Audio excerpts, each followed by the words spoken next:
Welcome back to the Many Toys of, the show in which we go over the action figure history of various Transformers characters. And this time around, I want to talk about the true heir to the Decepticon Empire, Galvatron's second-in-command, Cyclonus.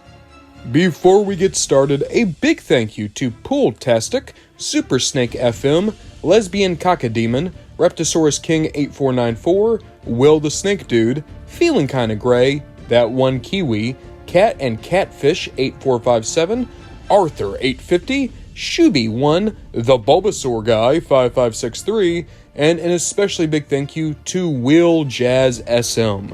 Will Jazz has been begging for Cyclonus since late last year, and I hope that it was worth the wait to finally see the Decepticon Easter Bunny. Cyclonus is especially interesting if you remember who he was replacing. Under Megatron, the Decepticon Sky Commander was Starscream.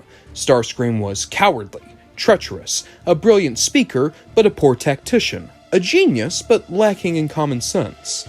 Cyclonus is the complete opposite, a powerful warrior, someone who commands the respect of his soldiers with great ease, someone who would be the perfect leader, and yet he refuses to seize command. Cyclonus refuses to see a world in which the Decepticon Empire isn't wrapped around the little finger of his master, Galvatron.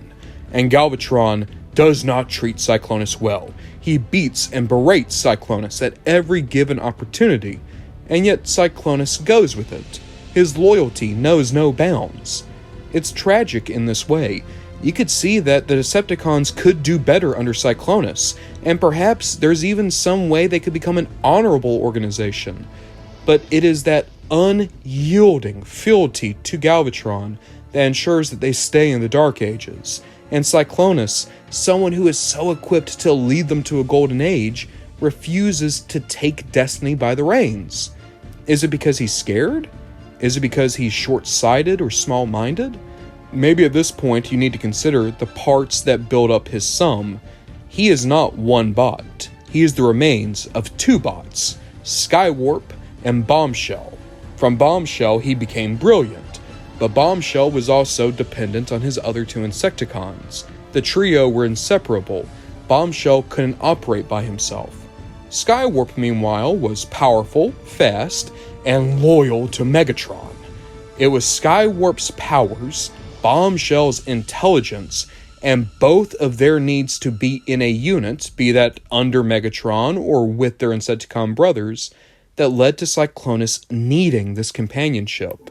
And I want to speak on this too, companionship. Cyclonus is in love with Galvatron in a sense. He's in love with his leadership. He's in love with Galvatron's vision. He serves him to the fullest of his ability. He is a fanatically loyal bot. But my question is he in love with Galvatron? A romantic love? And for that, it depends on the writer. Some writers from G1 did treat it as though it was a legitimate romantic obsession. Others treated it more just like fanatic loyalty. When you get down to it, obsession and fanaticism go hand in hand. Sometimes it's hard to tell the difference between the two. Cyclonus' original toy came out in 1986, and I will say he's a touch rough. What you need to know is that up until this point, every Transformer started as a toy, and then was given a character, and more specifically a cartoon character design, later on. So, for instance, Ironhide's toy existed before Ironhide the character did. That's why you have some of those strange inaccuracies between the toys and the cartoons. Come 1986, and for the G1 movie, they changed the paradigm. Instead of Floro Deary taking a toy and turning it into a cartoon, he was making a cartoon, and Hasbro and Takara were tasked with turning them into toys. Sometimes it came out great. Characters like Rodimus still hold the test of time. But then you get characters like Cyclonus, who is good, very good even for G1, but definitely a little bit more rough than some of the toys to come before him. I love Cyclonus' jet mode. It is easily one of the best vehicle modes in all of Transformers, and I think that this is still one of the best depictions of it in toy form. Absolutely spectacular. Then you get him into robot mode, and it's a case where this is a great toy, but maybe not a great toy for Cyclonus. This character looks stocky, like a barbarian. It looks like how I would imagine Scourge, the Tracker, would look. But Suave Cyclonus? Maybe not. Popping over to Japan and Takara Tomy markets, you'd be able to get a small glow-in-the-dark rubber figurine of Cyclonus in the Transformers Milk Caramel line. You could also get Transformers Choco Cyclonus. This is a small transformable model kit. In 1987, Cyclonus would come packed with Nightstick, his target master. I'll be honest, it's hard for me to think of a Cyclonus without Nightstick. I know that not every toy gets him, but it feels like he should always be there. The final G1 Cyclonus toy would come out in 1990, reissued in Australia under the Classics line. Cyclonus would skip the Beast era. Kinda. In 2002, he made his return at BotCon, where he was a redeco of Jetstorm from Beast Machines. This is interesting. It's definitely not how I usually think of Cyclonus, but you can see there's actually some good similarities here. The Jet modes have a very similar silhouette, and in Robot mode, he has the bunny ears. I like the Jetstorm toy as is, but with a nicer deco like the Cyclonus color scheme, I think it really shines. This is a good one. That said, if you wanted a more G1 Cyclonus, you could always pop over to the Takara Tomy Super Collection figure line and get both Cyclonus and a pewter version of the guy. With all that said, the biggest thing to happen to Cyclonus in 2002 would be his inclusion in Transformers Armada. Here, he was a gun-toting, trigger-happy psychopath. He was constantly cackling, he was a big bully, and like all bullies, all it took was punching him in the nose to make him back down. Cyclonus was a fun character. Him and Demolishor made for most of the comedy in Armada, at least when it came to the Decepticon side of things, and it was nice to see the name be given some levity. Cyclonus' toy is one of the standouts from Armada. According to Aaron Archer, Cyclonus and Demolishor were made essentially just to see how integrated a Minicon could become with their proper robot partner. Crumple Zone was more than just a gun for Cyclonus. When you transform him, Crumple Zone will become an alternate cockpit for Cyclonus. You are effectively given customization options for how menacing Cyclonus' helicopter gets to look. And of course, when you transform them, not only is Crumple Zone still a great Minicon, but Cyclonus himself is brilliant. He is very well articulated for Armada standards. His proportions are great. I love this lanky weirdo. He looks like someone who would steal candy from a baby. And even though you don't do much with the propeller, I do enjoy that it's always just hanging over his shoulder. As a kid, I always thought that was a sword he could pull out. Granted, it's just his backpack, but it does help give Cyclonus a little bit more of an interesting silhouette. Later that same year, in Takara Tomy markets, you could get the Sandstorm and Destruction Minicron team. This is Cyclonus and the Destruction Minicon team, but in case you didn't know, in Japan, Cyclonus was Sandstorm.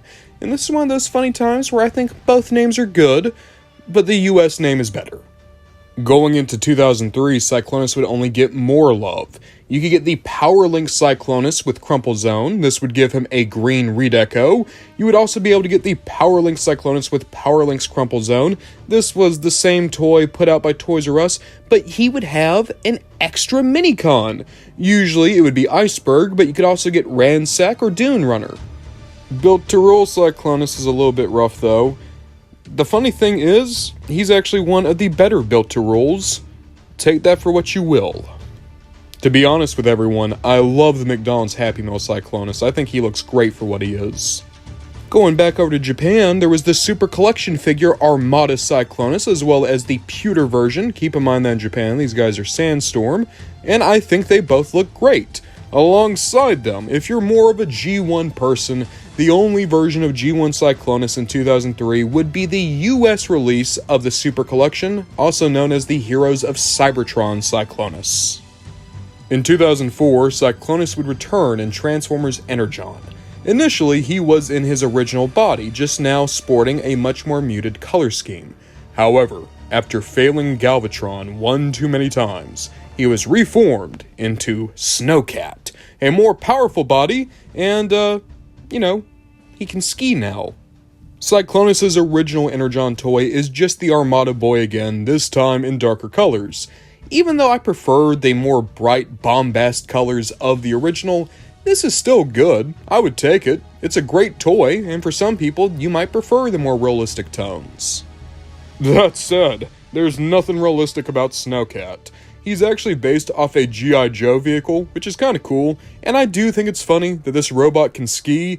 That said, he's a very blocky boy, his articulation isn't the best, he's funny, he has character, but I do think I prefer myself a Cyclonus to a Snowcat. 2005 would be a sad year for Cyclonus. He wouldn't even appear in Transformers Cybertron, which means no new molds, no new wide-release toys, but there was the KB exclusive Universe 2003 Snowcat. It was a dark blue and orange redeco of Snowcat. That said, if you're more into the G1 Cyclonus, you could always get the Hard Hero bust of him. They even did a metallic version. There was next to nothing for Cyclonus in 2006, only a reissue of the Universe 2003 Snowcat. After taking a year off, Cyclonus would come back in 2008 with one of the best toys Transformers has ever produced. I love Universe 2008 Cyclonus, and I need to put my bias on the table right here, right now. This guy was one of my few childhood toys. He was the leader of my childhood Decepticons. When I think of Decepticons or Cyclonus, this is one of the toys that come to mind. I think he is still incredible. Does he have problems? Yes, but he is still a very well done toy. His jet mode is beautiful. It's not G1 accurate, it's much more of an IDW take on the thing, but I think that it works a treat. When you transform him, you get one of the best leg transformations in any deluxe on any Transformers series. And when he is in robot mode, he is almost fully posable. He needs a little bit of sideways elbow action, don't get me wrong, but other than that, he has every point you could possibly want. He is incredibly well proportioned, he's tall for a deluxe, and as just the beautiful cherry on top of the whole thing, he comes with Nightstick. Nightstick is both his own little robot mode, who is himself fully articulated, but he can also turn into the Target Master, or you can fold in Cyclonus' hand, put Nightstick in the port, and boom, now Cyclonus has a gun hand, just like in the Headmasters anime. In 2009, you could get the Henkei Cyclonus, and don't get me wrong, this is a better painted Universe Cyclonus. However, I prefer the darker colors of the Universe original. There, he felt like the final boss of a video game. He looked like the king of the Decepticons. Here, he's more cartoon accurate, don't get me wrong. And that lilac, it's very, very nice. But it has nothing on the cool factor of that original Universe color scheme. Now, we've talked about a good handful of Cyclonuses, and we do have more to talk about still. But why don't we pump the brakes right here and talk about third party for just a little bit. In case you didn't know, Cyclonus is kind of a big deal in IDW, and as a result, his prestige in the fandom has only been made higher and higher in recent years, which leads to him getting quite a good bit of love from basically any third-party toy company active right now. The first third-party Cyclonus I remember was the DX9 Warren Pocket Cyclonus, and I remember how disappointing he was. DX9 made a beautiful first impression with Ironhide, Ratchet, and Blur, and then their Galvatron and Cyclonus pack came out. Galvatron was fine. Not great, but fine. Cyclonus had a very boring transformation, very limited articulation. I usually don't talk about add-on kits on the show, but I need to bring up Mate Toys Rear End and Hurricane. Rear End is the best tailgate toy of all time. Sorry, not my opinion, that's just a fact. And then you get the Hurricane add-on set with him. If you take any version of Universe Cyclonus, you are able to put on all the pieces to make him truly Lost Light ready. If you have a Generations Lost Light shelf, you need this 2-pack, which is a shame because it is almost impossible to come by nowadays, but it does make my favorite Cyclonus ever. You're taking my favorite mold for the guy and just made him a little bit better, at least for me. I'll tell you a Cyclonus that breaks my heart, though, is the Mastermind Creations Boreas. Mastermind Creations usually knocks these characters out of the park, and yet Boreas is such a bore. He's bad. His transformation isn't great, his articulation's highly limited. This toy felt better as Lockdown and Death's Head, but for Cyclonus, it just never worked. Dr. Wu did a version of Cyclonus that came alongside Bumblebee. They were pretty cute. Magic Square did a Legend Scale Cyclonus that I feel like I don't hear anyone talk about. He's not the best boy ever, but he's solid, decent. Then again, maybe that's just because of how good both of the New Age Cyclonuses are. If you want G1, the original release is near perfect, and probably is perfect for this scale. One of the best releases New Age has ever done. That said, if you're like me and you prefer the IDW, pop over to their Samurai series, and that's the best one. That's the best one. For IDW Cyclonus, that's the best one. Mostly because it's the only time any company has ever tried to go whole hog on an IDW Cyclonus, and what do you know, he's beautiful. But let's say you are a masterpiece collector. Well, you could go to X Transpot's Elegos. He's fine. I actually like his proportions. I like Cyclonus being a little bit puffier. That said, his transformation's a bit of a nightmare, his electronics are a little bit rough, and nowadays, he's not who people think of when they hear Masterpiece Cyclonus. No, nowadays, the Masterpiece crown is worn by Fans Toys Quietus. And this is usually where I complain about Fans Toys, but I'm actually going to give the devil its due. This is a beautiful toy. It is. It's great. I don't even like Fans Toys. I don't like Masterpiece. But I want this one, because they captured not just one, but two Cyclonuses in some of the best possible ways. G1 Cartoon Cyclonus is represented incredibly well. He is very, very well proportioned, his articulation is off the charts, his accessory count is high, and even better, if you were to, say, switch out some of that shoulder kibble and put on a new head and some skirts, boom! It's IDW Cyclonus. I bet you didn't even know we had a Masterpiece IDW Cyclonus. It's because Fans Toys just snuck it in. I'm usually not big on Fans Toys. It feels a bit hollow sometimes, like they're just filling a checklist. But this? Maybe you're just hitting the right check marks for me personally, but it kind of feels like they were actually cooking with this one. And that's a wrap on Cyclonus Third Party. Truth be told, I'm surprised at not only how many toys Cyclonus has had, but how high the quality usually was.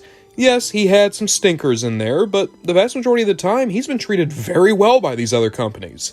Which is great, because even though Cyclonus has had many releases over the years, he's actually had very few new molds. He's like Astro Train. Once they find a body, Hasbro and Takara just kind of keep sending that out for Cyclonus. I'm not complaining, but it does mean that I appreciate the variety of third party even more. As we spiral back into 2010, you could get the Universe Cyclonus repainted in the Challenge at Cybertron pack. This would have given you Rodimus and Galvatron, and overall he's pretty solid. You also could have got him in the Battle in Space 2 pack. And I want to point this out for anyone who might be trying to make use of the Make Toys Hurricane add-on kit. This is the Cyclonus to get.